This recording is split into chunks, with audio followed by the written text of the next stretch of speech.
السلام عليكم ورحمة الله وبركاته.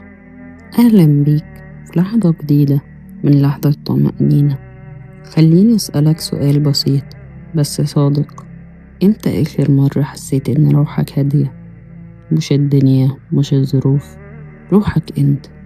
سكون الروح مش معناه إن المشكلة اختفت، ولا إن الألم خلص، ولا إن كل حاجة بقت تمام. سكون الروح إن قلبك يهدى وإنت في عز الزحمة وفي وسط القلق والقلب تعبان، إنك تحس إن جواك مكان ثابت مش بيتكسر ولا بيتهز ولا بيتسرق. سكون الروح مش جاي من البشر ولا من الفلوس ولا من السيطرة ولا من إنك تمسك كل الخيوط في إيدك. سكون الروح جاي من مكان واحد بس، من ربنا سبحانه وتعالى. ربنا قالها صريحة وواضحة: ألا بذكر الله تطمئن القلوب. يعني الطمأنينة مش في الهروب ولا في الإلهاء ولا في كتر الكلام ولا في الناس. الطمأنينة في ذكر ربنا، في إنك تفتكر إن ليك رب.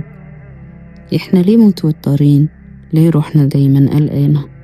لأننا بقينا بنقارن نفسنا بغيرنا طول الوقت، بنخاف من بكرة، نربط راحتنا بحد، ونحاول نتحكم في كل حاجة كأن الكون واقف علينا.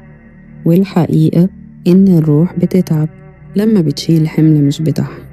ربنا قال سبحانه وتعالى: ومن يتوكل على الله فهو حسبه. يعني لما تسيب الحمل وتسلمه لربنا روحك تهدى، لأنها مش لوحدها. السكون الحقيقي مش إنك ما تحسش، لكن إنك تحس وتطمن في نفس الوقت. قال سبحانه وتعالى: هو الذي أنزل السكينة في قلوب المؤمنين. خد بالك، الأنزل يعني السكينة هبة، منحة مش مجهود. السكينة ربنا بينزلها لما بيشوف القلب صادق وبيحاول وبيسلم وبيتوكل عليه وبيثق فيه.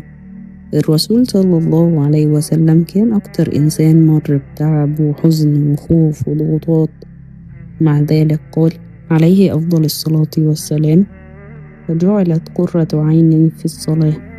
وقال كمان عليه أفضل الصلاة والسلام: أرحنا بها يا بلال.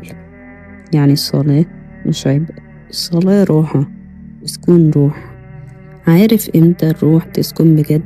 لما همك يتغير.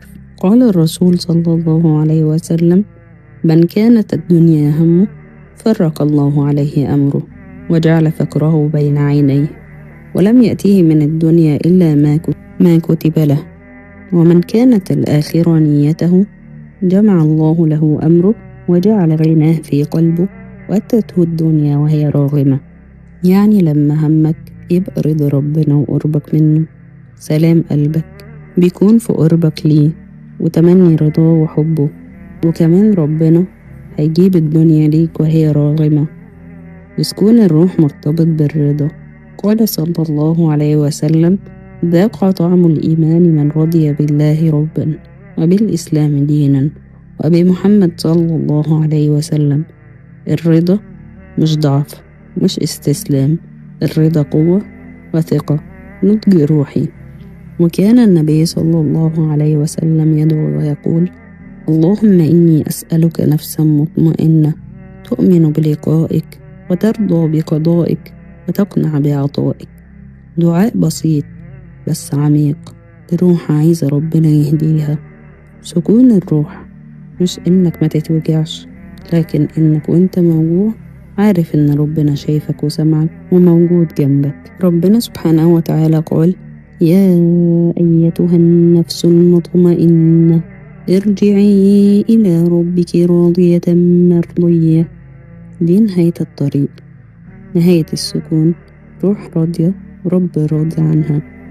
خلي بالك، سكون الروح مش إن الدنيا تهدى، لكن إن قلبك يهدى وإنت في عز العاصفة، عشان عارف إن ربنا معاك. لو روحك تعبانة ارجع، لو قلبك قلقان ارجع، لو الدنيا تقيلة ارجع لربنا وهتلاقي السكون مستنيك. لو الكلام ده لمس قلبك اكتب في الكومنت يا رب ارزقني سكون الروح. اللهم طهر قلوبنا وارزقنا هدوء وسكينة وراحة. اللهم ارزقنا الراحة في البال والقلب يا رب العالمين، واجعلنا من السعداء في الدارين، وارض عنا وارضينا واكرمنا بجودك ورحمتك وفضلك، وامن علينا بإحسانك وكرمك، وتفضل علينا واغفر لنا وارحمنا وعافنا واعف عنا برحمتك يا أرحم الراحمين. واستناني في لحظة طمأنينة جديدة، واشترك في القناة وفعل الجرس عشان يوصلك كل جديد، واعمل شير عشان تاخد أجر. شكرا ليك، وصلي على اللي هيشفع لك. والسلام عليكم ورحمة الله وبركاته.